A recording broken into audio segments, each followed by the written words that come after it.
Bueno, después de este descansito, café, estirada de piernas, tenemos nuestro último trecho. La última actividad del Congreso es una mesa sobre rehabilitación neuropsicológica infantil, en la cual vamos a tener a varios especialistas del área. Es un área que está, yo creo, naciente en Chile todavía. Hay iniciativas bien importantes que se están desarrollando, como por ejemplo un magíster en neuropsicología infantil en la Universidad de los Andes. Tenemos la experiencia de CEDETI, ¿cierto?, con los apoyos a la inclusión, así se dice, apoyo a la inclusión, especialmente a través del uso de la tecnología, donde también ahí se abrió un nicho de evaluación neuropsicológica. Entonces, hay algunos polos de desarrollo, pero yo diría que estamos ahí todavía empezando, pero es un área muy importante de trabajar. Y con nosotros va a estar Marcela Tenorio, que es profesora de la Escuela de Psicología, Universidad de los Andes. Ella trabajó en CEDETI, de hecho, fue una de las fundadoras de CEDETI. Y va a hablar del mundo a 95 centímetros de altura, particularidades de la rehabilitación cognitiva infantil. Lilian Muñoz, que es psicóloga del Centro de Rehabilitación Oncológico Fundación Nuestros Hijos, que es un lugar que a mí me parece muy interesante. Es un centro donde básicamente se hace rehabilitación física y neuropsicológica de niños que tienen secuelas de tumores cerebrales, ¿cierto? Exactamente. Y María Ignacia Sánchez y Ana Karen Fernández, que son de CEDETI, van a hablar de Todos Pueden Leer, experiencia de aprendizaje lector en niños y niñas con discapacidad cognitiva. Y la psicóloga Paula Sofía Arango, también de la Universidad de los Andes, va a hablar sobre el programa multinivel para la estimulación cognitiva en síndrome de Down. Así que si ustedes se fijan, una parrilla bastante buena. Las dejo. Bueno, muchas gracias, Cristian, por la invitación, a todo tu equipo, que seguro está apañando en las sombras.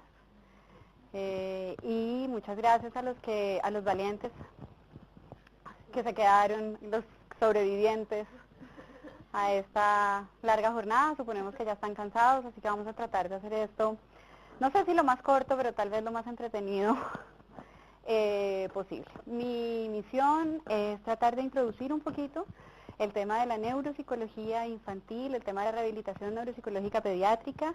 Veo muchas caras conocidas en el auditorio, les pido perdón porque a veces veo muchas personas y no siempre los reconozco, pero normalmente sé que los conozco. La idea es poder conversar. Lo que quiero hacer al principio es simplemente dejar una reflexión, es colocar un tema para que lo podamos discutir, para que lo podamos pensar después de este encuentro, de este primer encuentro, además en el tema de rehabilitación en Chile.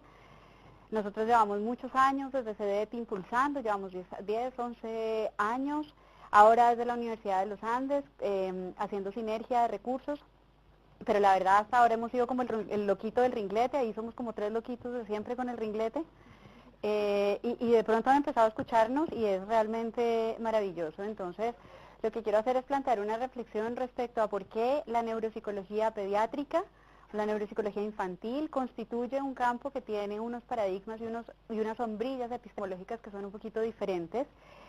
Y estoy obligada a reconocer que yo estoy aquí solamente por el trabajo en equipo, porque tengo un grupo de personas maravilloso que me acompañan, estudiantes de pregrado, de posgrado, investigadores asociados, investigadores externos, además de haber tenido la suerte de recibir fondos nacionales e internacionales que nos han permitido adelantar investigaciones que tienen que ver básicamente con la evaluación cognitiva de niños, con el desarrollo de TENI, que probablemente algunos de ustedes lo conocen y lo utilizan, con el desarrollo de una batería de juegos para evaluación de trastornos de neurodesarrollo, que es un proyecto en el que nos apoyó la British Academy, y bueno, otra gran cantidad de actividades que hemos hecho de investigación tratando de jalar este espacio desde Chile. Yo tengo un hijo de 4 años, probablemente algunos de ustedes me vieron embarazada alguna vez. Y entonces, cuando estaba preparando esta conferencia, le entregué mi celular y le pedí que le tomara fotografías a cosas de la casa que a él le interesaran. Y después hice exactamente el mismo ejercicio con su padre, que es un grandulón de 1,85. Mi hijo, bueno, no mide 95 centímetros, mide 1,7 porque es un poquito alto. Pero miren ustedes qué lindo. ¿Cuál fotografía está a 95 centímetros? ¿Y cuál tomó el grandulón del padre? Y esa es otra. Y esa es otra. Y si ustedes se dan cuenta, tal vez los temas de interés son los mismos, o lo que procesamos en términos cognitivos es lo mismo, lo que llega a nuestro sistema es igual, pero las capacidades y las funciones y la manera como abordamos el mundo es necesariamente distinto. Hay de hecho un movimiento en este momento que está tratando de construir ciudades a 95 centímetros. A 95 centímetros no solo están los niños, están también las personas en sillas de ruedas, por ejemplo. Entonces esto también presupone pensar desde un marco de inclusión, qué es lo que tengo que hacer para conseguir hablar un lenguaje que beneficie a los niños. He sintetizado algunos principios que creo que son fundamentales o algunas ideas que creo que son fundantes para la rehabilitación neuropsicológica o para la estimulación neuropsicológica en niños. Me cuesta hablar de rehabilitación neuropsicológica en niños. Y se las quiero resumir y después mis compañeras de mesa son quienes van a mostrar cómo se ha llevado esto a la práctica. Lo primero es que es muy importante que consideremos que los procesos de desarrollo y no solo los resultados en los niños son cruciales. A nosotros cuando trabajamos en estimulación cognitiva, en intervención cognitiva con niños, no solamente nos interesa que el niño lea competentemente, sino ese proceso a través del cual el niño logra llegar a leer. Y ese proceso a través del cual el niño logra aprender matemática o logra aprender ciencia básica o aplicada, porque yo estoy todo el tiempo pensando en la idea de que aquí hay unas trayectorias de desarrollo que están avanzando.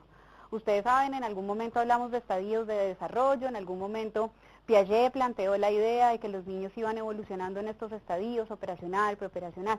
Piaget viene siendo como mi abuelo académico, porque yo hice mi postdoctorado con Annette Carmiloff-Smith, que es una de sus discípulas. Falleció Annette en el 2016, pero tuve la suerte de estar con ella en Inglaterra. Y Annette decía, bueno, Piaget fue magnífico, pero Piaget estaba equivocado. Nosotros no avanzamos por estadios, no nos transformamos absolutamente, sino que nuestra cognición se va moviendo en trayectorias.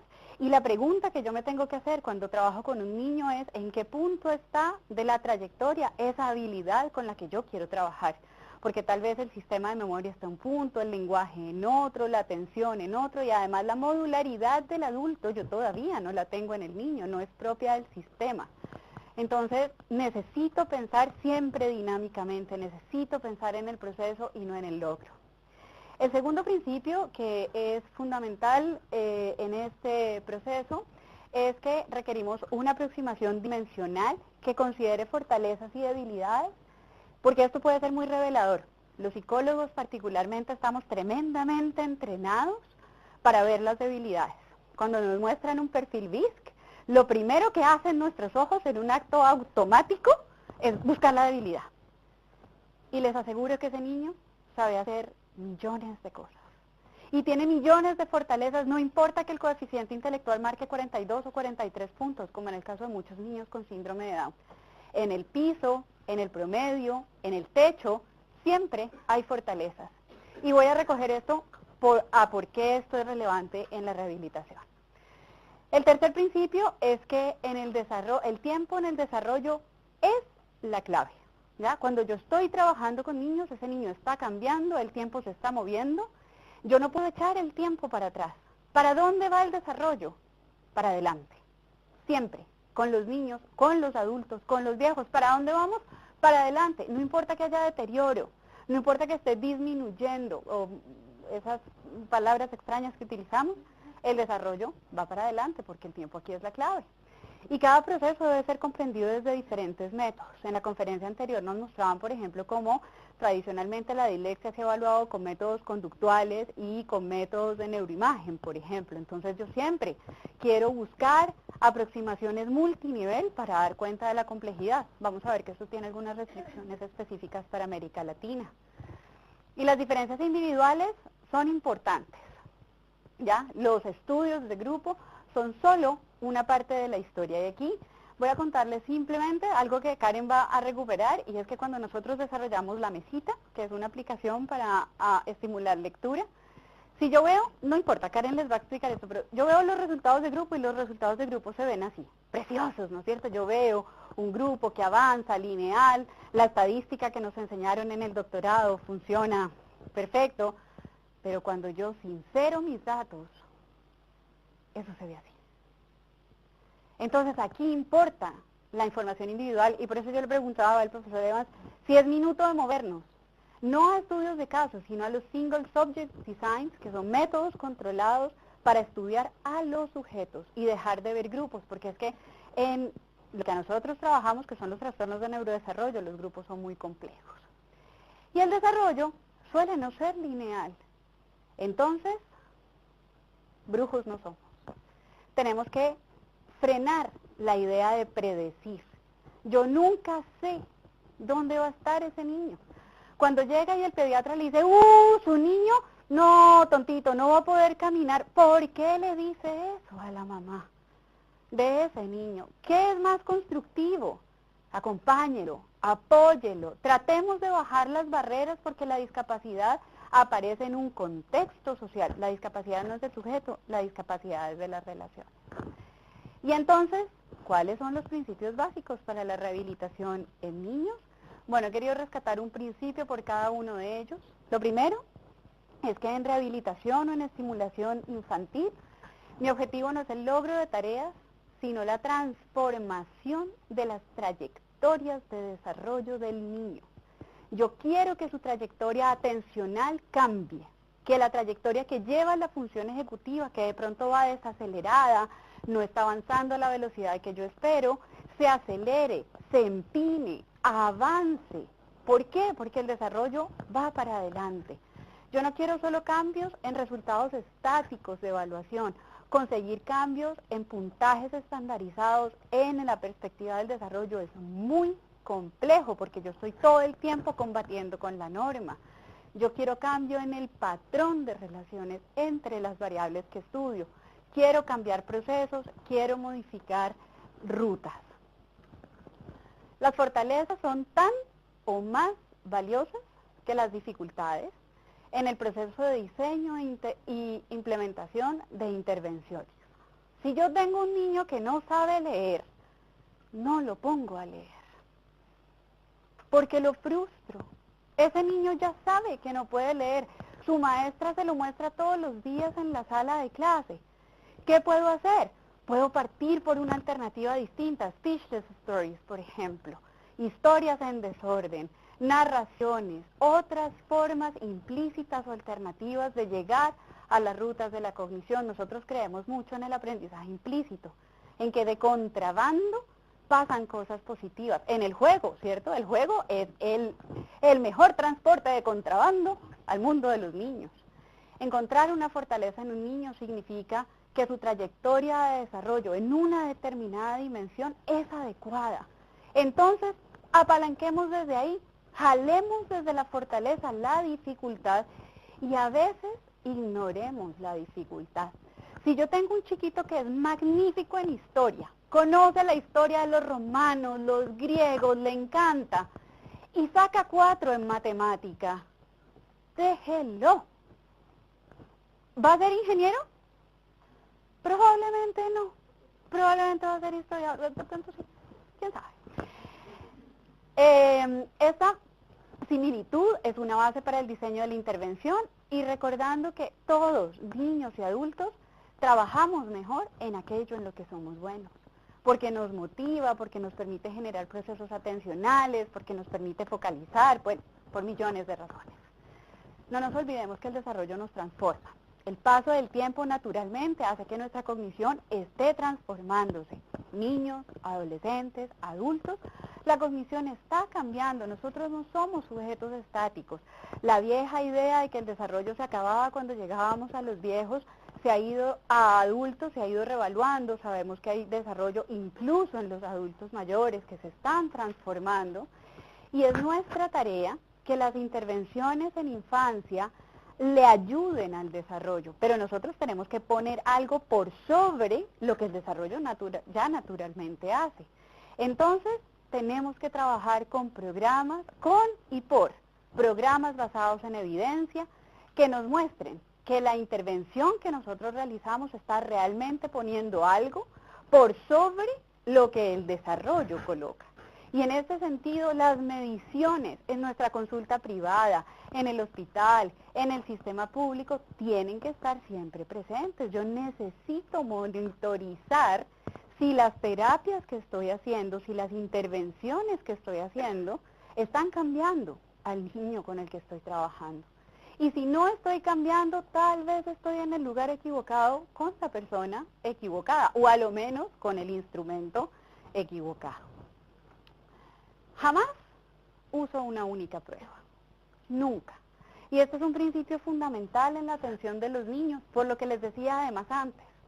Si yo empiezo a utilizar una sola prueba, e idealmente tampoco utilizo un solo método, pero en esto en nuestro medio es súper complejo, ¿cierto? Yo difícilmente logro llevar al niño al resonador, porque además en Santiago tenemos algo así como 9 resonadores, ocupados de aquí al 2025. Entonces, claro, yo debería poder abordar desde distintos métodos, siempre con distintas pruebas, complejizar la mirada, buscar indicadores que además me permitan trabajar por la generalización del cambio. Yo quiero niños que cambien conmigo en el proceso de acompañamiento, pero sobre todo que cambien en la vida real. Y los estudios de grupo, recuerden, enmascaran casos de éxito. Es un problema de la estadística, no es un problema nuestro, pero tenemos que hacernos cargo de eso. Y por eso vale la pena entrenarnos y mejorar en aquellas técnicas que nos permiten estudiar niño a niño y no necesariamente grupos de trabajo. Reemplacemos predicciones a futuro por observaciones. Quisiera hacer énfasis en esto, predecir el futuro sería un don maravilloso, pero no lo tenemos, no tenemos bola de cristal, no sabemos hasta dónde va a llegar ese niño, y nuestra tarea como neuropsicólogos de acompañamiento en intervención y rehabilitación no es predecir, es observar, es acompañar. Es estar monitorizando los cambios y estar verificando si los cambios se mantienen a largo plazo. Y largo plazo no son 3 meses, largo plazo es de verdad largo plazo. Quiero dejarlos invitados para que conozcan el programa de neuropsicología pediátrica de la universidad. Les agradezco mucho haberse quedado a esta mesa y los dejo con Lili, que va a seguir con esta experiencia maravillosa que tienen en la Fundación con Pacientes Oncológicos. Muchas gracias.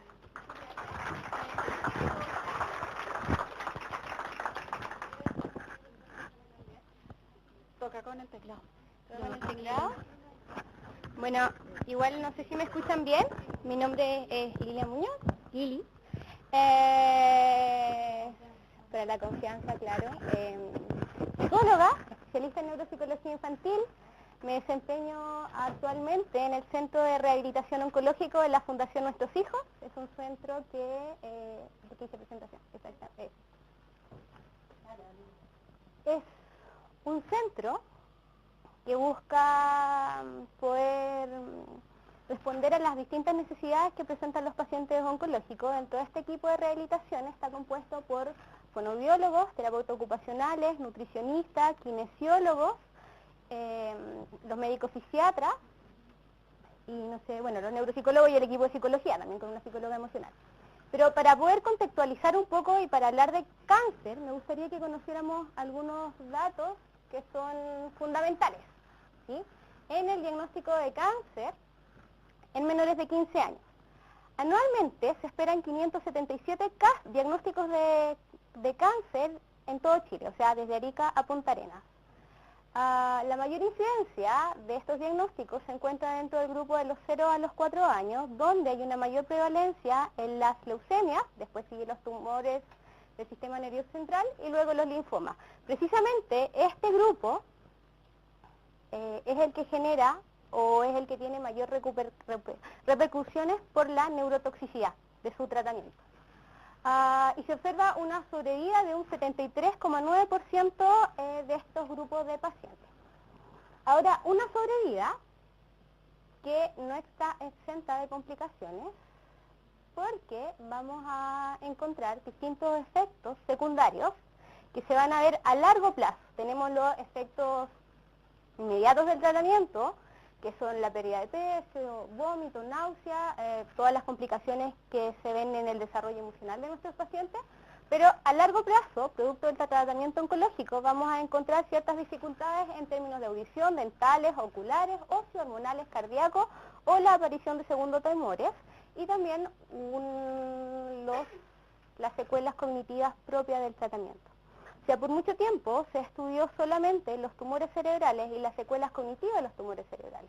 Pero ahora se sabe que el tratamiento de la quimio o la radioterapia también va a generar ciertas secuelas que no van a ser vistas inmediatamente, sino que van a ser vistas a largo plazo. Cuando me refiero a largo plazo, pueden ser a 2 años de haber terminado el tratamiento o a 5 años después de haber sido diagnosticado. Entonces, en relación al desarrollo infantil, podemos tener una serie de complicaciones. A ver, ¿por qué aparecen estas alteraciones en el desarrollo cognitivo, producto del tratamiento oncológico? Es lo que muchos autores se buscan explicar. Hay principalmente 2 teorías. Una, que tiene menos investigaciones, que habla de la inhibición de la neurogénesis del hipocampo, principalmente por la radioterapia, sobre todo cuando afecta a las zonas del lóbulo temporal. Y la otra, que la quimioterapia va a afectar y va a ir destruyendo los oligodendrocitos, impidiendo la producción de mielina. La otra gran teoría que se sustenta, de la cual derivan las secuelas cognitivas propias del tratamiento, son los cambios en la sustancia blanca, debido a las leucoencefalopatías, la necrosis y las lesiones cerebrovasculares debido a una disminución en el flujo sanguíneo. Dentro de todas estas gamas de investigaciones recientes, donde más se ha prestado atención es en las leucoencefalopatías. Y me gustaría comentarles sobre una de las últimas investigaciones que se ha realizado en este tema. Se realizó un estudio longitudinal entre los años 2000 y 2010, donde se evaluaron a 301 niños menores de 10 años diagnosticados con leucemia linfoblástica aguda. Estos niños fueron tratados con metrotexato, que es uno de los quimios con más repercusiones, y con dexametasona. El 27% de estos niños desarrolló leucoencefalopatía mientras se encontraban en tratamiento activo, o sea, entre el primer año de tratamiento. El 78% de estos niños desarrolló leucoencefalopatía a los 5 años de haber sido diagnosticados de este tipo de leucemia. ¿Qué es lo que se desprende de este estudio? Es que el 100% de estos niños, toda la población presentó un perfil cognitivo con habilidades disminuidas, pero presentó especial interés o especial disminución en tareas relacionadas con memoria, velocidad de procesamiento y funciones ejecutivas. Y también la principal disminución de la sustancia blanca se encontró entre los lóbulos parietales y frontales. Hay algo importante que también se rescata de este estudio, es que el 27% de los pacientes que fueron diagnosticados con leucoencefalopatía en el tratamiento activo presentaron más problemas conductuales que el resto de los pacientes a los 5 años de haber iniciado o de haberle dado el diagnóstico. Entonces, esta es una de las últimas investigaciones que se ha trabajado en cáncer y que nos da una pequeña ventana para conocer un poco las repercusiones del tratamiento. ¿Sí? En términos generales, vamos a hablar que la neurotoxicidad ya no hablamos solo de la neurotoxicidad de la radioterapia, sino también hablamos de la neurotoxicidad de la quimioterapia y principalmente del metrotexato. ¿Sí? La neurotoxicidad se va a revelar tardíamente y la gravedad va a depender de distintos factores: la edad, el estado primórdico, el tipo de neoplasia, o sea, el tipo de cáncer que va a presentar, o las dosis empleadas. ¿Sí? Hay pacientes que en el transcurso presentan recaídas de una leucemia o de un tumor y se tiene que volver a utilizar otro protocolo donde hay una mayor inyección de químicos en ese cuerpo. ¿Sí? O sea, hay una mayor neurotoxicidad. Tenemos que recordar también que la neurotoxicidad principalmente va a estar dada cuando los químicos son dados vía intravenosa o vía intratecal.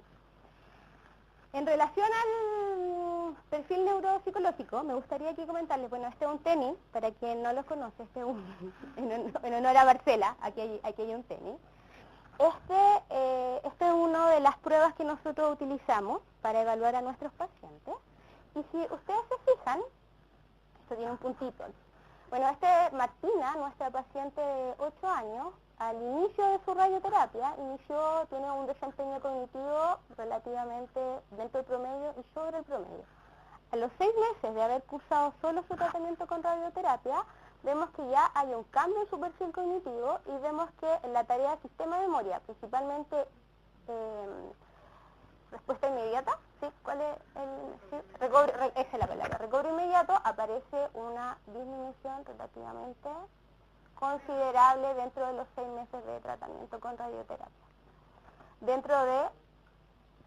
En 6 meses, es la diferencia entre estas dos pruebas. Entonces me parece súper representativo poder mostrarles un poco, quizá de forma más gráfica, cuáles pueden ser las repercusiones del tratamiento. Esto no es tan solo la radioterapia, sino que también tenemos pacientes con quimioterapia donde los papás han reportado un desarrollo normal, sin complicaciones, y después del proceso de quimioterapia aparecen una serie de complicaciones. Por ejemplo, en esta pequeña de este dibujito que vemos ahí, donde yo dibujé la mitad y ella dibujó la otra mitad, una paciente de 6 años. Entonces, solo con tratamiento de quimioterapia con el metrotexato. Esta es una paciente de 6 años, diagnosticada a los 4, y la madre refiere que hasta los 4 años cursaba un desarrollo normal y esperado para su edad, pero ahora nos enfrentamos este próximo año a un primero básico con una serie de dificultades en la cognición y serias dificultades en la adquisición de ciertos aprendizajes. Ella ya está en fase de mantención y posible seguimiento. Entonces, en base a esta pequeña introducción de cáncer, me gustaría hablarles un poco de nuestro modelo de intervención. Toda la literatura considera que la rehabilitación oncológica tiene que estar abordada a la prehabilitación, o sea que si sabemos que debido a las células cancerígenas aparece una fatiga asociada al cáncer, si debido a la quimioterapia hay una disminución en el tono muscular, se tiene que trabajar antes para disminuir el impacto de las terapias. Desde la neuropsicología ocurre exactamente lo mismo. Toda la literatura apunta a que debemos de estimular directamente ciertas habilidades, luego de haber realizado una evaluación, a fin de disminuir el impacto de las intervenciones químicas y para poder entregar una mejor calidad de vida a nuestros pacientes mientras transitan en el tratamiento. Tenemos que recordar que los tratamientos oncológicos pueden durar entre 6 meses, 1 año o hasta 2 años. Va a depender del protocolo y del tipo de cáncer que presente cada uno de nuestros pacientes. Entonces, nuestro proceso de rehabilitación va a estar enfocado principalmente a una rehabilitación cognitiva, preventiva, mediante la estimulación directa.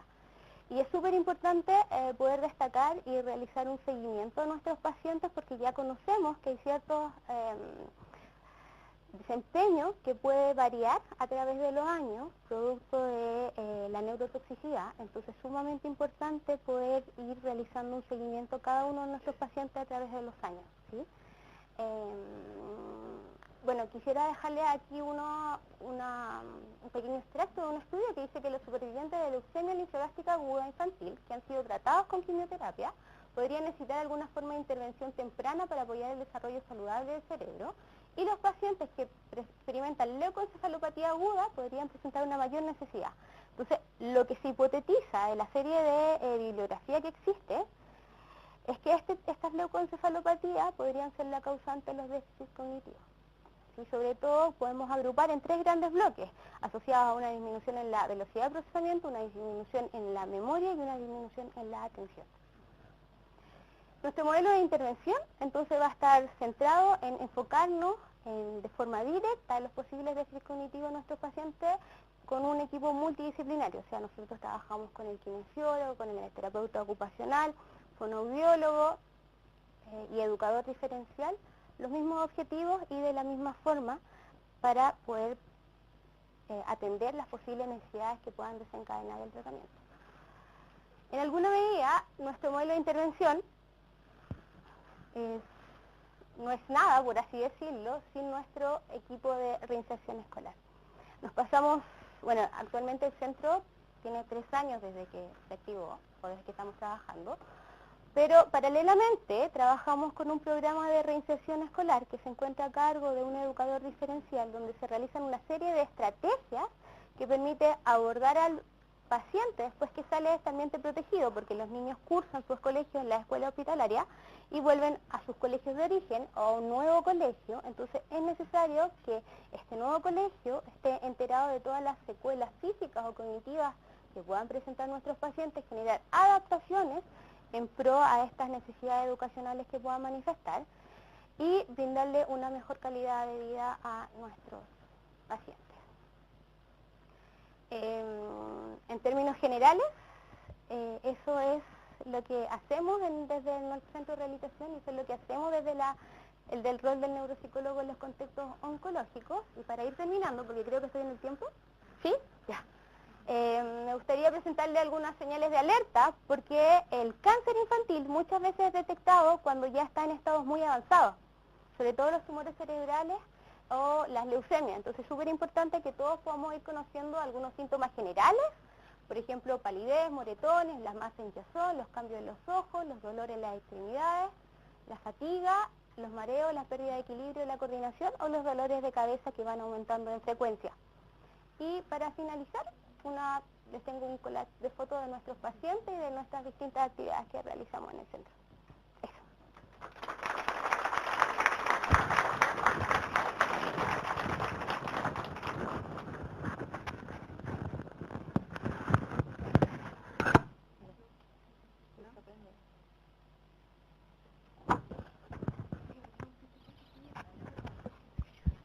Ya. ¿Se escucha bien? Vamos a poner la... yo te lo pongo. Perdón. Creo que es la que está debajo. Esa. Bueno, nosotros les vamos a presentar, yo junto a Karen, de una experiencia de intervención, investigación, en el marco de discapacidad intelectual, específicamente con niños con síndrome de Down, enfocada al desarrollo lector. En honor al tiempo, hay muchas más cosas que les podríamos contar, pero vamos a hacer un breve repaso de lo que fue esta experiencia. Y primero que todo, una breve contextualización necesaria para entender un poco por qué se hizo y cómo se hizo la intervención. Es entender algunas características del síndrome de Down. Como muchos de ustedes sabrán, es una condición cromosómica que en general está asociada a discapacidad intelectual en una alta frecuencia y presenta en Chile una prevalencia aproximada de 2.2 casos en 1000 nacimientos. Tiene un perfil general asociado, pero vamos a ver que hay mucha diversidad intrasindromática. Por ejemplo, dentro de la evidencia se ha intentado asociar que hay dificultades atencionales, dificultades de lenguaje expresivo o de funciones ejecutivas y que hay fortalezas relativas en lenguaje receptivo, en desarrollo motor y visoespacial. Eso es así a nivel general. Y también usualmente se ha tratado de describir que hay una disociación entre los procesos visuales en los que habría una mayor fortaleza y por lo tanto una mayor dificultad en el procesamiento verbal. Pero a medida que vamos avanzando en la recopilación de evidencia, vamos descubriendo que necesitamos comprender dinámicamente y entender y reconocer la diversidad que hay dentro del síndrome, un poco apuntando a lo que presentaba Marcela y que les vamos a poder contar más adelante. Y hay mucha influencia de distintas variables, ¿se escucha?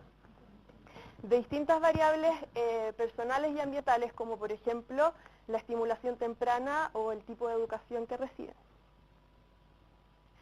¿Qué pasa con el desarrollo lector en este contexto? ¿Por qué nos importa enfocarnos en el desarrollo lector?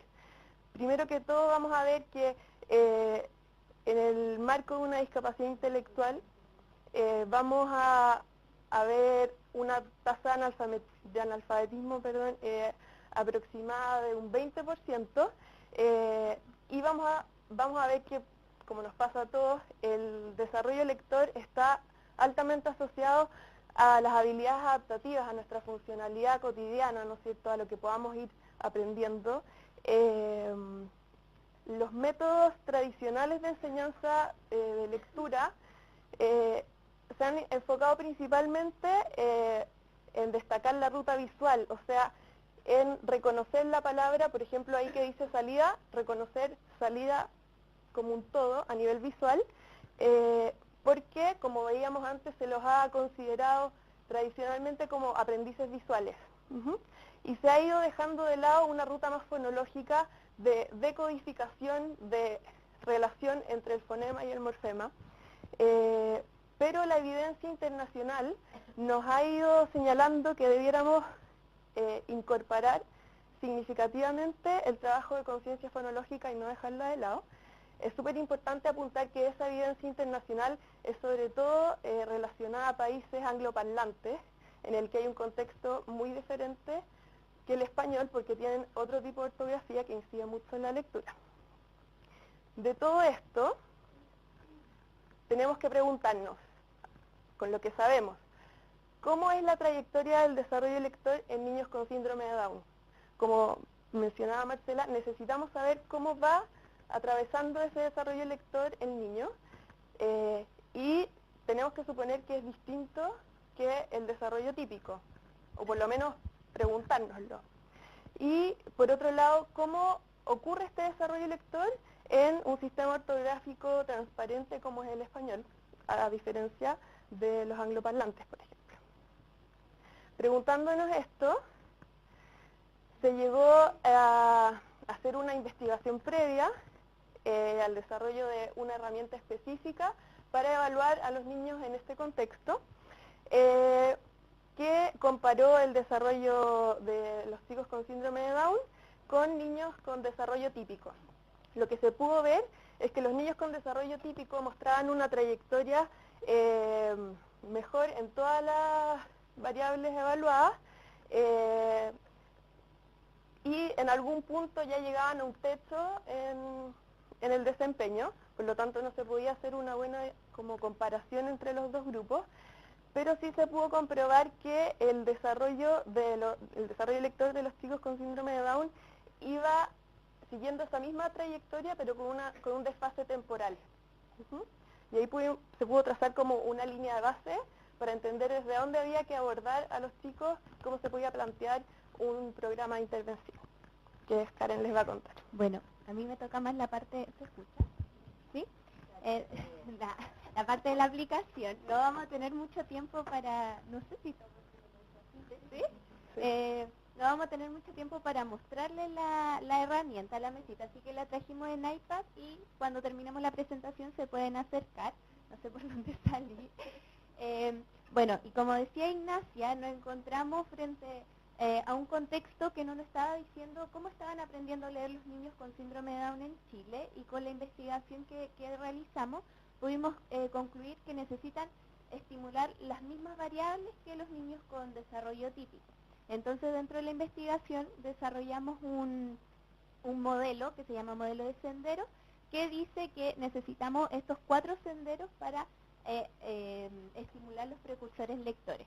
Está el sendero de habilidades lingüísticas, que incluye vocabulario, comprensión, el sendero de principio alfabético y lectoescritura, que tiene relación al conocimiento más escrito de la lectura, ¿cierto? Las letras, los grafemas, las palabras completas.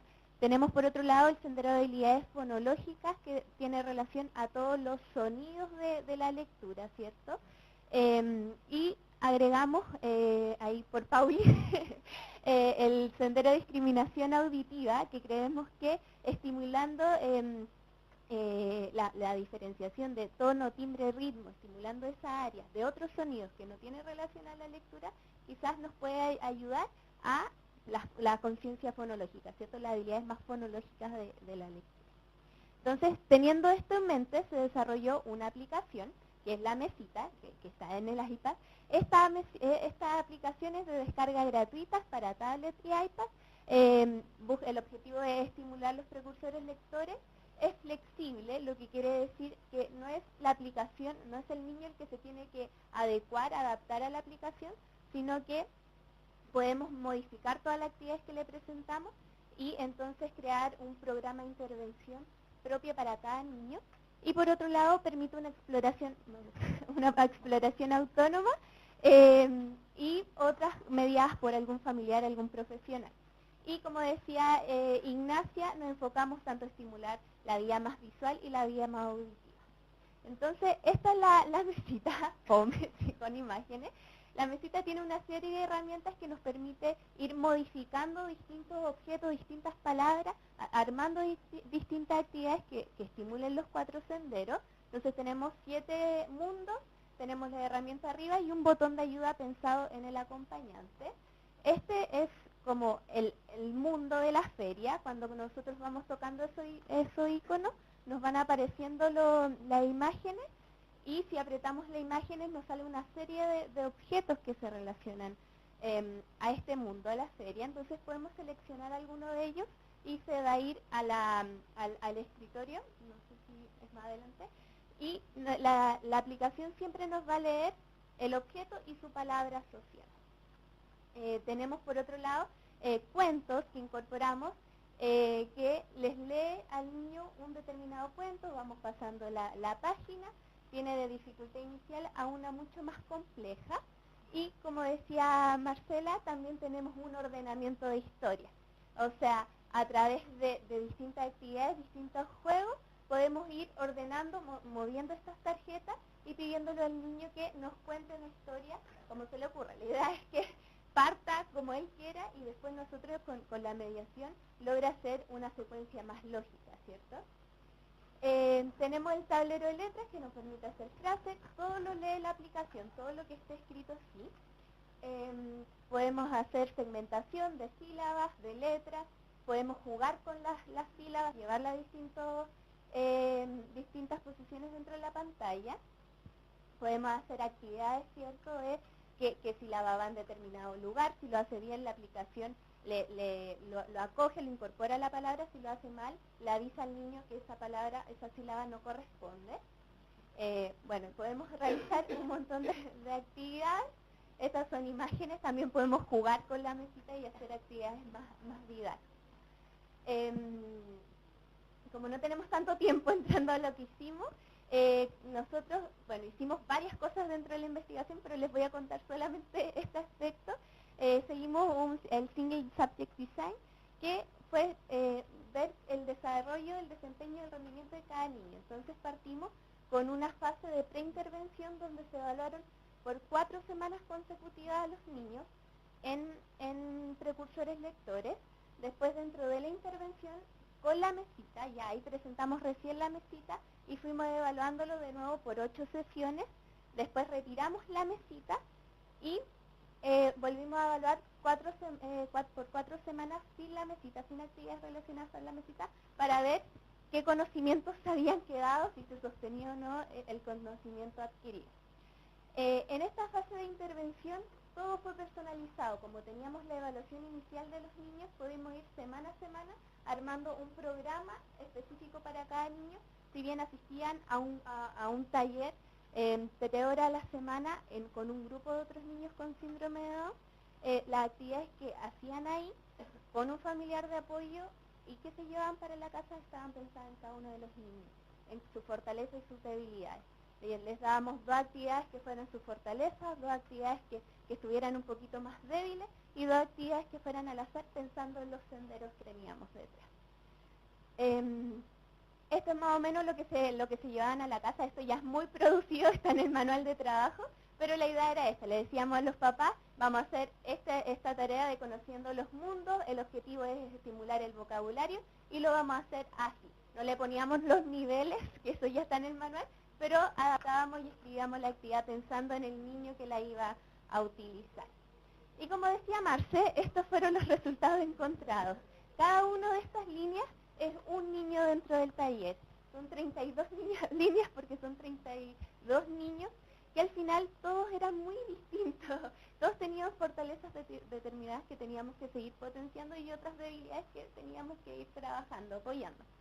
Pero como necesitábamos mostrar el funcionamiento de la mesita, procesamos los datos y encontramos que 8 de los 29 niños que terminaron toda la intervención, que fueron 5 meses, mostraron un rendimiento más bien sostenido en el tiempo. No se beneficiaron en cuanto al rendimiento de lectoescritura en el taller. Yo ahí me defiendo y digo que sí cambiaron más conductualmente la inhibición de niños que no podían entrar al taller a niños que ya después se mantenían en el taller. Y por otro lado, vemos que 18 de los 29 niños sí mejoraron, sí partieron un poquito, tienen su base inicial y van aumentando y se sostuvo ese conocimiento en el tiempo. Entonces, como juntando lo teórico con la intervención. ¿Qué podemos extraer de esto, considerando todo lo que ya viene desde la literatura previa, pero también desde la experiencia que les mostramos? Gracias. Primero que todo, la importancia de trazar y entender las trayectorias de desarrollo de un trastorno del neurodesarrollo en específico para poder planificar una intervención adecuada, ¿no es cierto? Si no tenemos esa comprensión, va a ser complejo poder ser efectivo en esa intervención. El ideal es contar con instrumentos de evaluación y de intervención adecuados para una población específica con trastornos del neurodesarrollo, porque en general las de desarrollo típico no son muy útiles, no nos hablan mucho, a veces generan efecto piso y nos dejan sin mucha información. Comprobamos que la evidencia que se ha ido viendo a nivel de evaluación y de intervención en otros países con otros idiomas incluso, también se puede replicar en algunos niveles en nuestro contexto. Los programas de intervención deberían incluir distintas vías de estimulación, retomando lo visual que tradicionalmente se ha utilizado, pero también incorporando lo fonológico, porque hemos visto que los niños, y en su gran mayoría, se benefician de esto. El tener una intervención personalizada que permita diseñar caso a caso, considerando las fortalezas y las debilidades de cada niño, hace una diferencia gigante para que el éxito sea mayor. Y también retomando un poco lo que decían antes, en este caso la mesita se ha comprobado que puede ser efectiva, que es una buena herramienta, pero no es la única herramienta y en muchos casos puede no ser la más beneficiosa también. Entonces hay que tener apertura a ir viendo lo mejor para cada caso. Por último, considerar que el utilizar el juego y variables tecnológicas nos ayudan, nos permiten tener una mejor motivación de parte del niño y tener una mejor atención también, que incide en la eficacia. Integrar a los familiares de todas maneras también impacta en esa eficiencia, y considerar otros procesos cognitivos que puedan estar a la base también nos va a apoyar para una mejor intervención. Y por último, considerar que la lectura en el marco de una discapacidad intelectual es un desafío, pero nunca podemos presuponer que es una imposibilidad. Y también es un poco retomando lo que hablábamos antes. En muchos casos nos adelantamos y en un caso, por ejemplo, de discapacidad intelectual moderada, vamos a decir, es muy difícil que este niño logre leer. Hay muchos que dicen es imposible, y la verdad es que no podemos presuponer, no tenemos esa ola mágica, tenemos que enfrentarnos, darle la posibilidad al niño y nos va a sorprender probablemente. Agradecer a todo el equipo que hizo posible esta investigación. Está en descarga gratuita en Google Play y App Store. Y muchas gracias.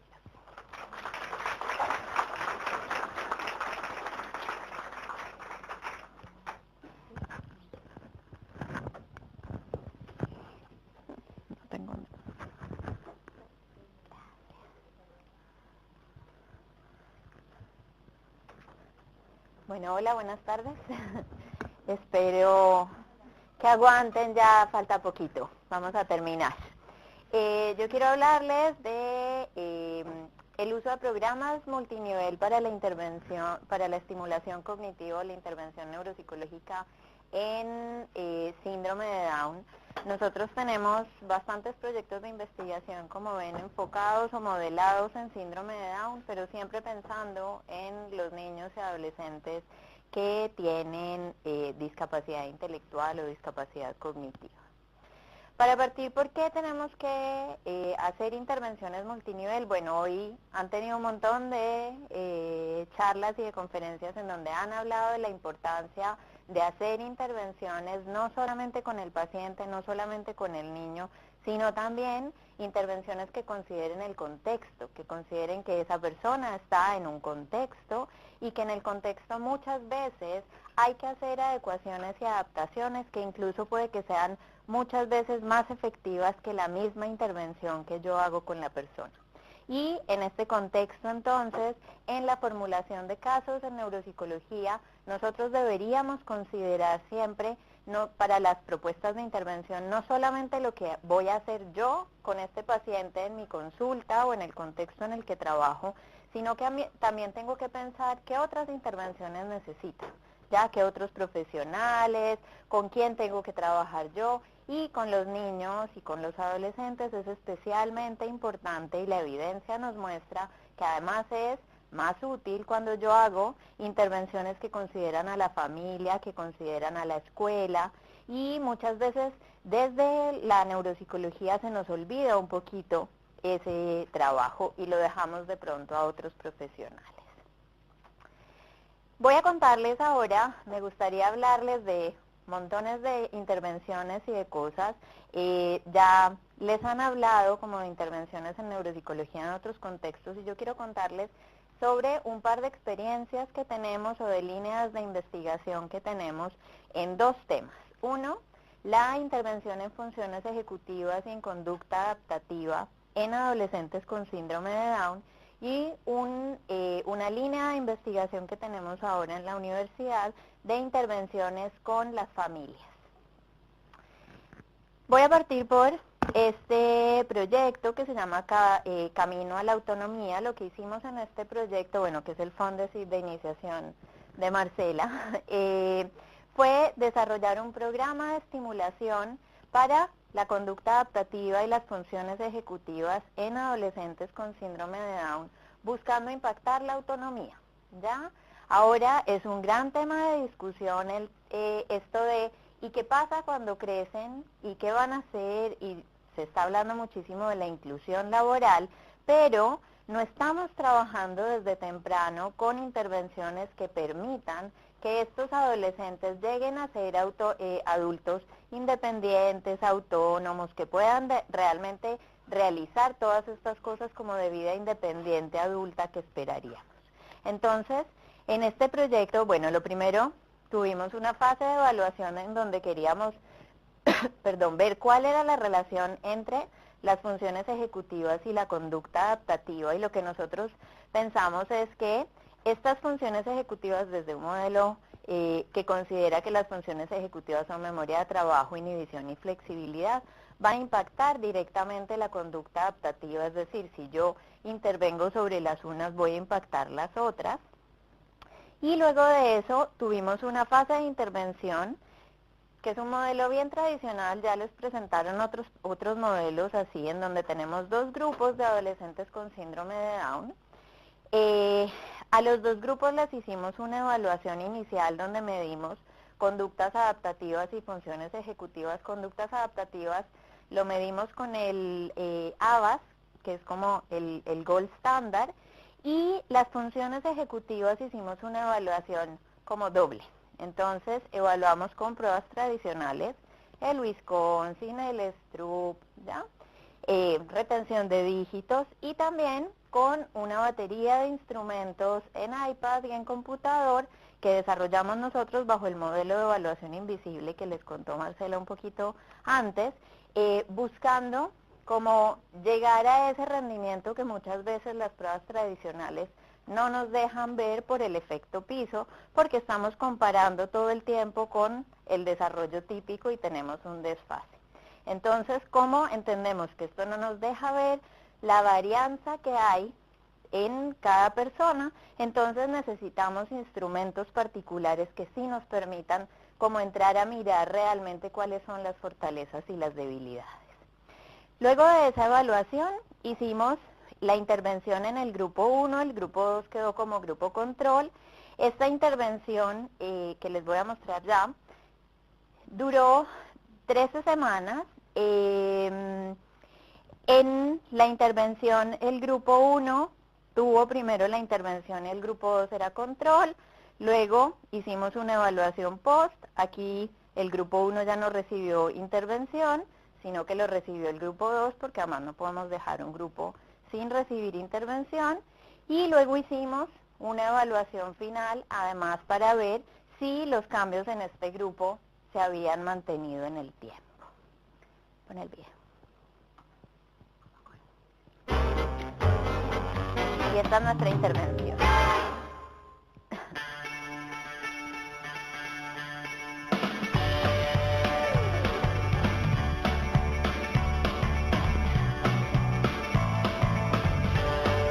El primer grupo tuvo 22 adolescentes, el segundo tuvo 26. Como les dije, fueron durante 13 semanas, bueno, ahí dice 12 porque para la última hicimos que es un carrete que ellos hicieron.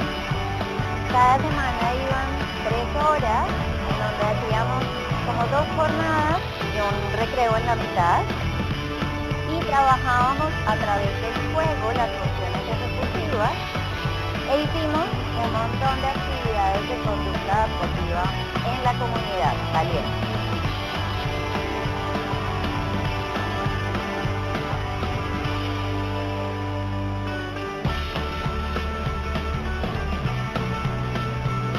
Fuimos de compras, tomaron la micro, planearon el carrete y compraron todo lo del carrete, que fue el cierre.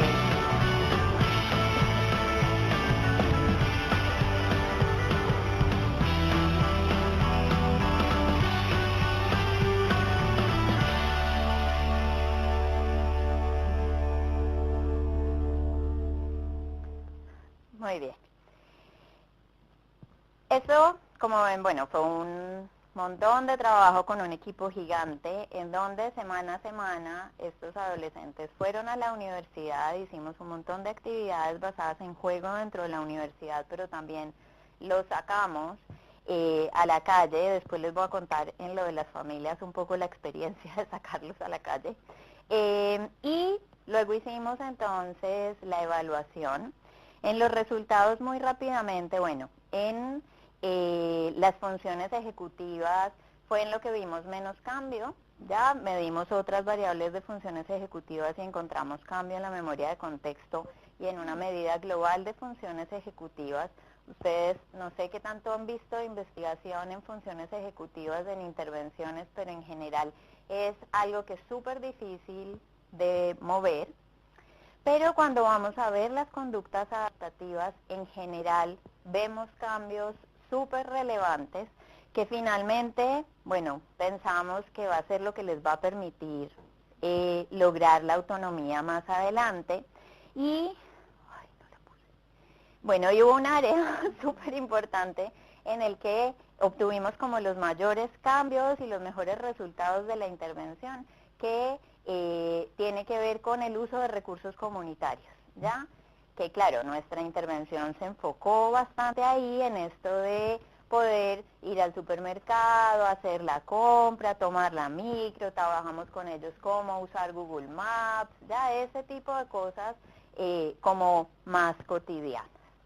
Como producto de este proyecto tenemos un manual también en donde están descritas todas las actividades, todos los talleres, todo lo que hicimos, que va a estar pronto también disponible para descarga gratuita, así que estén atentos que les estaremos contando pronto dónde va a estar. Como un producto de este proyecto, nosotros nos encontramos que bueno, que en la vida diaria tenemos muchas experiencias que son formativas, que estimulan y que muchas veces no las estamos aprovechando en las intervenciones. Que podemos brindar oportunidades y disminuir barreras para favorecer ese paso a la vida independiente, barreras que están afuera. Nos pasaban cosas como que los llevábamos a montar en micro y el chofer de la micro, no, es que los niños no pagan. Adolescentes de 13 a 18 años, unas cosas de este tamaño, no, es que los niños no pagan. Ya este tipo de cosas que claro, son beneficios, pero por otro lado no les estamos permitiendo hacer cosas que van a tener que hacer en la vida cotidiana.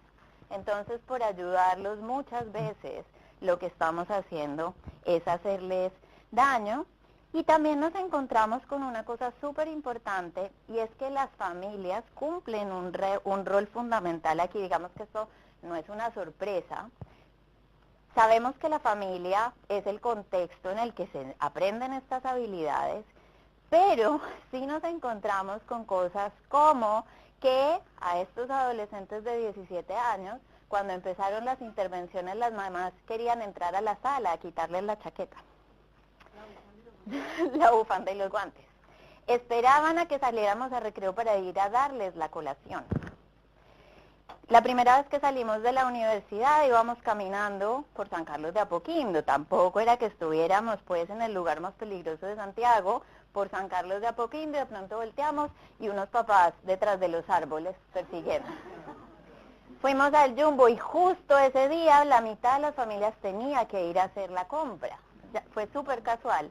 Entonces son cosas que nos empezaron a mostrar, bueno, aquí hay un camino que tenemos que explorar, hay algo que hay que hacer con las familias.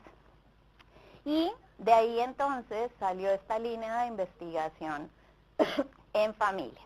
Como parte del proyecto Fondesit, nosotros decidimos entonces incluir unos talleres con los papás y con los hermanos, y para esto empezamos a buscar bibliografía, así como, ¿qué sabemos de la crianza de chicos con síndrome de Down, de chicos con discapacidad intelectual? Y oh sorpresa, no hay investigación al respecto. Hay investigación que dice que en comparación con otros síndromes o con otras condiciones, las familias de niños con síndrome de Down tienen menos estrés, tienen menos dificultades, pero si comparamos con desarrollo típico igual, tienen un montón de problemas. Pero ya en cosas como prácticas de la crianza, no sabemos nada. Entonces, de ahí surgió este proyecto que lo llamamos el proceso de educar a niñas, niños y jóvenes con discapacidad cognitiva, en el que estamos viendo cómo son los estilos y las creencias de crianza asociados o en las familias de chicos con discapacidad intelectual. Y partimos por hacer un grupo focal en el que queríamos ver cómo son o cuáles son las necesidades y expectativas que tienen estos papás. Y los papás nos dijeron que había dos temas prioritarios. Un tema que tiene que ver con el apoyo que ellos necesitan o que ellos sienten que necesitan para poder favorecer el desarrollo de estas habilidades de autonomía en sus hijos, y que también hay un montón de mitos, de prejuicios, de temores en la comunidad en general, que hay que empezar a trabajar porque, lo que les decía, muchas veces hay cosas que no podemos lograr en la vida cotidiana porque el mismo contexto lo dificulta. Dentro del Fondesit, entonces, hicimos 3 talleres para los papás y un taller para los hermanos. Talleres en donde buscábamos como que los papás primero pensaran un poco en cómo es la autonomía y el desarrollo que ellos están favoreciendo o no en los chicos.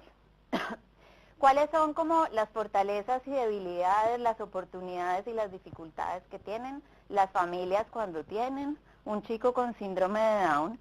Y un taller específico sobre crianza en donde trabajamos manejo conductual. Y también hicimos un taller con los hermanos, bien lindo, porque también los hermanos muchas veces asumen tareas de crianza y de acompañamiento con sus hermanos. Cuando estén más grandes, además, probablemente van a ser quienes se encarguen un poco de ellos. Así que tuvimos esas experiencias.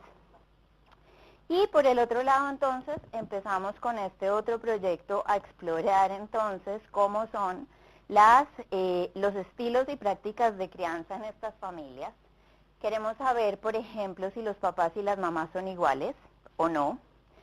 ¿Qué otros cuidadores están participando en la crianza y cuáles son las características de estos cuidadores?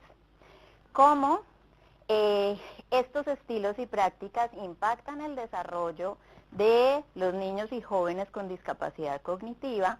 Y finalmente, ¿qué es lo que tenemos entonces que intervenir cuando trabajamos con las familias? ¿Qué es lo que realmente va a tener un impacto positivo sobre el desarrollo de los jóvenes? Y tenemos que trabajar con las familias.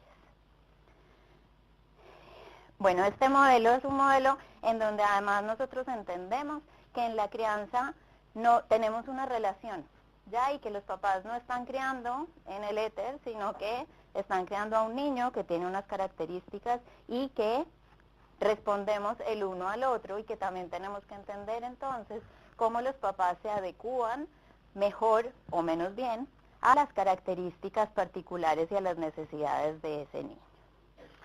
Los dejo invitados, si conocen a alguien que quiera o pueda participar en el estudio, felices de que nos apoyen.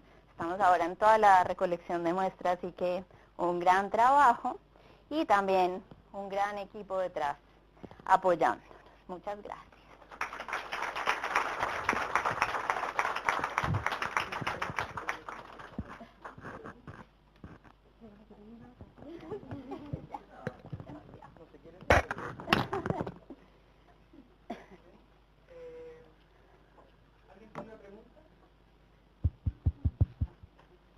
¿Comentarios? ¿Preguntas?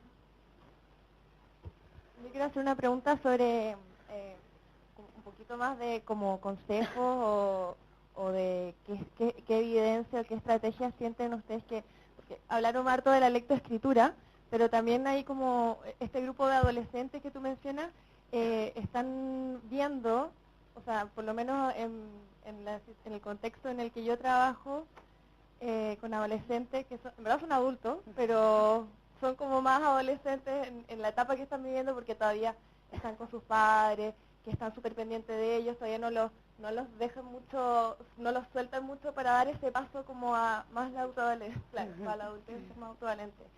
Y quería saber cómo abordaban quizás un poco los temas más acordes a ese grupo etario, que tienen que ver como con la autonomía un poco más en el manejo del dinero, en los temas de los intereses de exploración laboral, como qué experiencias han tenido, o también cuál es la forma en que han visto como mejores resultados para trabajar con la familia esos temas, que son como los que a esta edad, en este momento, les da como mayor importancia.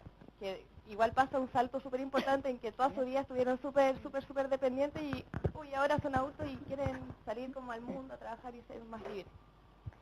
A ver, yo creo que lo primero es que lo último que dijiste es súper importante. Es como que de pronto de un día para otro nos dimos cuenta de que son adultos y no hicimos nada. Entonces hay que empezar a trabajar desde los distintos contextos en favorecer la autonomía, porque además esto no es solamente de las familias.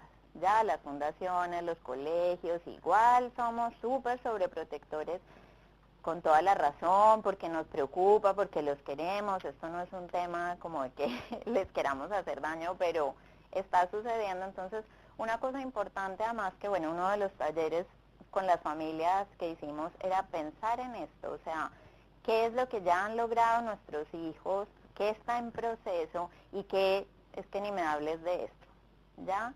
Y hablar abiertamente sobre temas como la sexualidad, como la elección de carrera, o sea, esto de que salgan del colegio y los papás digan, ¿y ahora dónde lo vamos a meter?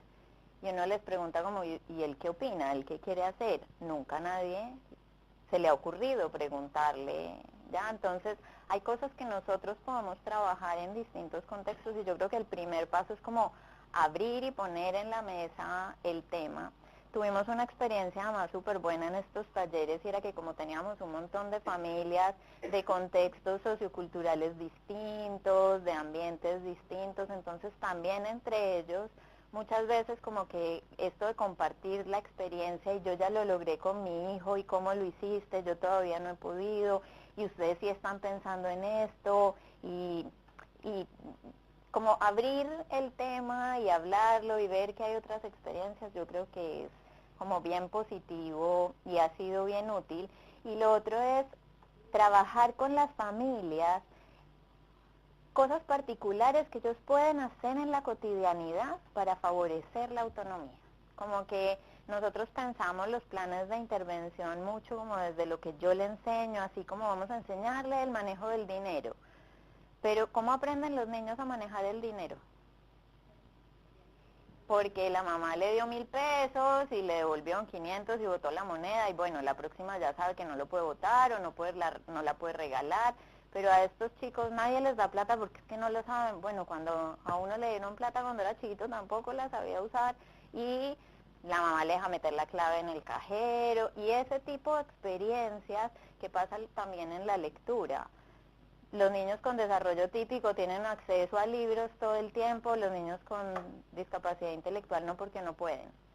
Pero entonces como no tienen acceso tampoco, entonces en la vida cotidiana hay un montón de experiencias y de oportunidades de enseñanza, de estimulación, de práctica acompañada, segura, que podemos trabajar con las familias para que las promuevan, las utilicen, las aprovechen. ¿Algo? ¿Alguna otra pregunta?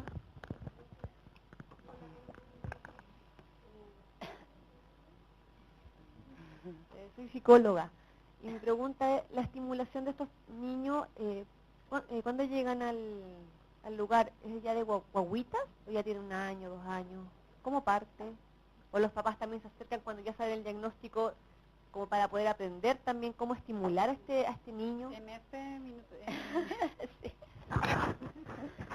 A ver, en este minuto, lo primero es, pues, que es importante recordar es que nosotros trabajamos en síndrome de Down porque tenemos un modelo de control genético, pero nuestro interés es la discapacidad intelectual y tenemos, la gran mayoría de personas con discapacidad intelectual tienen etiologías desconocidas y eso hace que la identificación de la condición sea muy tardía.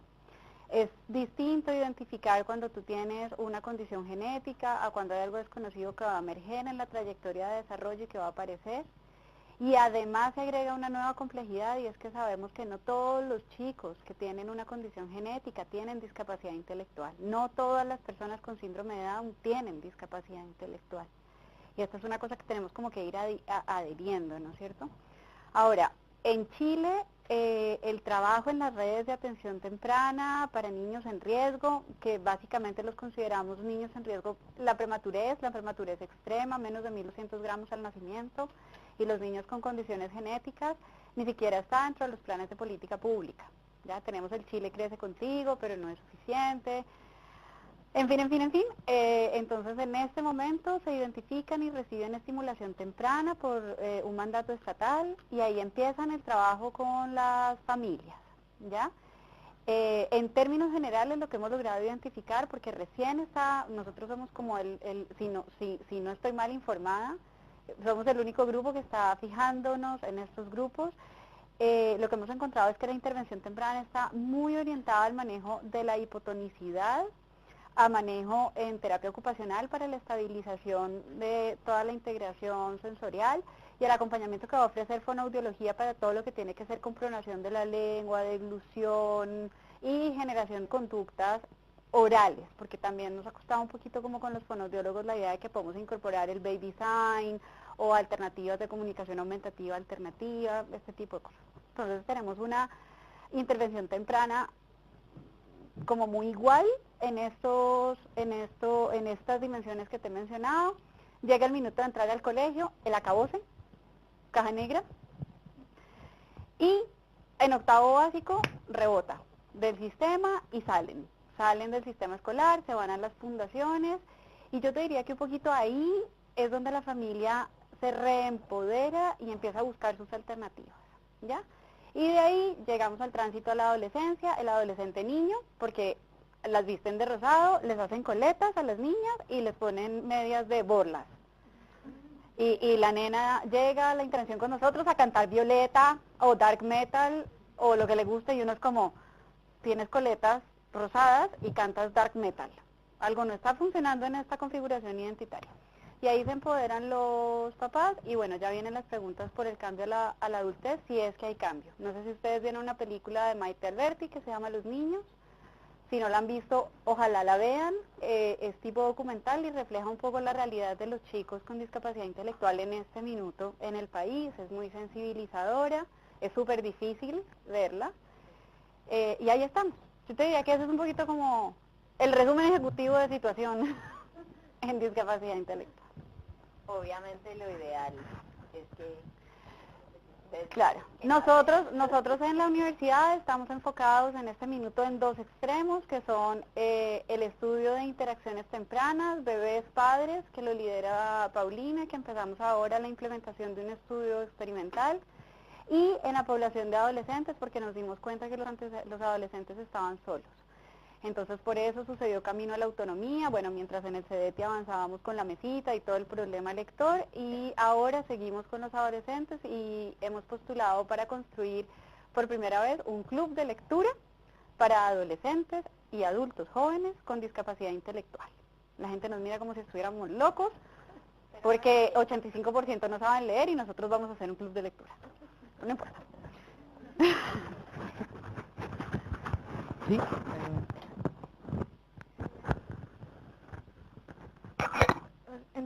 Por lo que entiendo, entonces, a nivel de salud pública no hay como nada, o sea, una persona con síndrome de Down puede entrar en el Chile Crece Contigo como cualquier otro niño sin ningún tratamiento especial.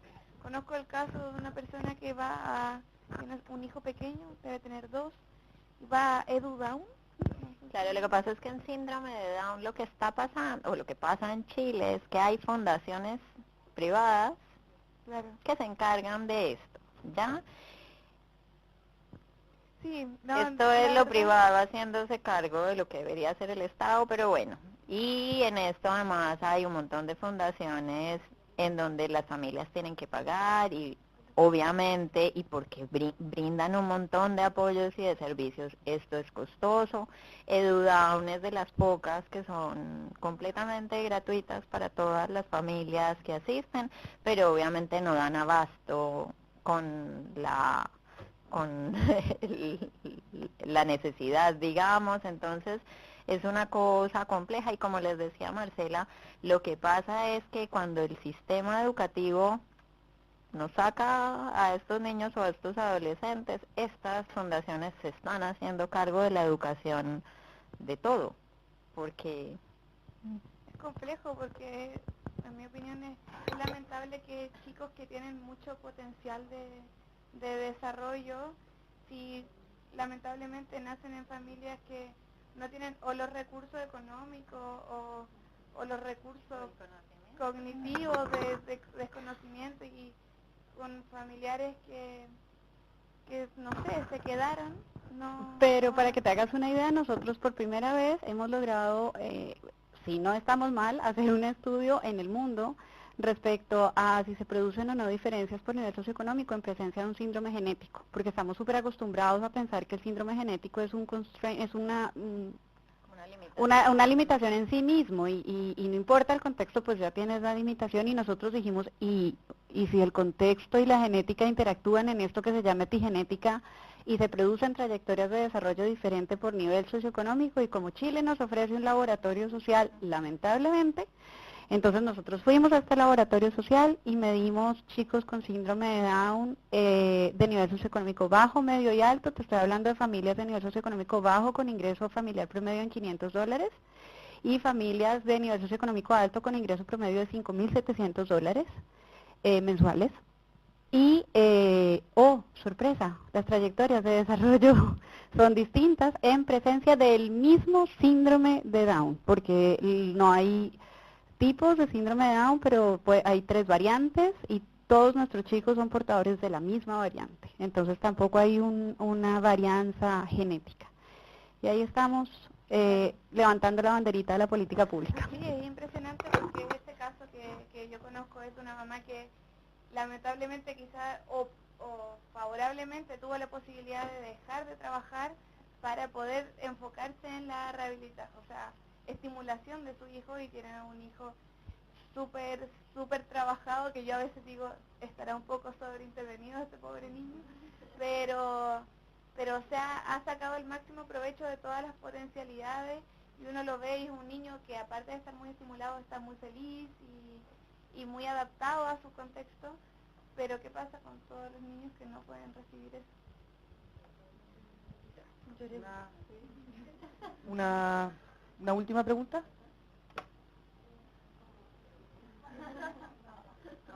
Es un comentario pequeño solamente. información solamente, que yo trabajo en la Teletón y en la Teletón sí se atiende a niños con síndrome de Down, es gratuito, es una primera intervención, no es lo que ustedes plantean, pero sí de estimulación temprana en los primeros inicios de la etapa como del desarrollo psicomotor y de la estimulación cognitiva también. Solo vamos a ver. No, para estimulación temprana hay muchas más opciones. Muchas. Para eso hay mucho, pero cumplen un año y... Sí. Bueno, en honor a la hora, ¿sí?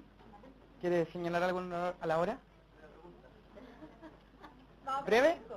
Dale.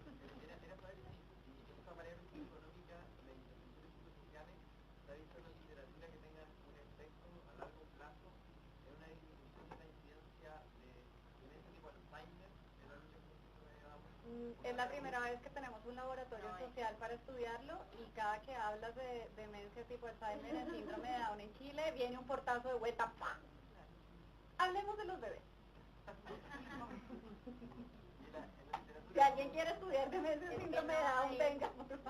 No hay descripciones de diferentes procesos económicos afuera, entonces... No tienes el laboratorio social. Perdón decirle laboratorio social. Entonces, primero que todo, un fuerte aplauso a la mesa.